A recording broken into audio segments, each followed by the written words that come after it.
Hello there. Today I just want to share with you a little trick. If you have a car that is cranking but not starting, you can use something like this and you spray it on the intake.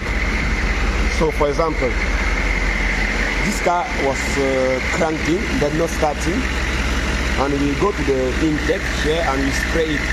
You just need to spray a little bit and the car will be able to start without any issue. It is very important. Like and subscribe to my channel. Have a nice day. Bye.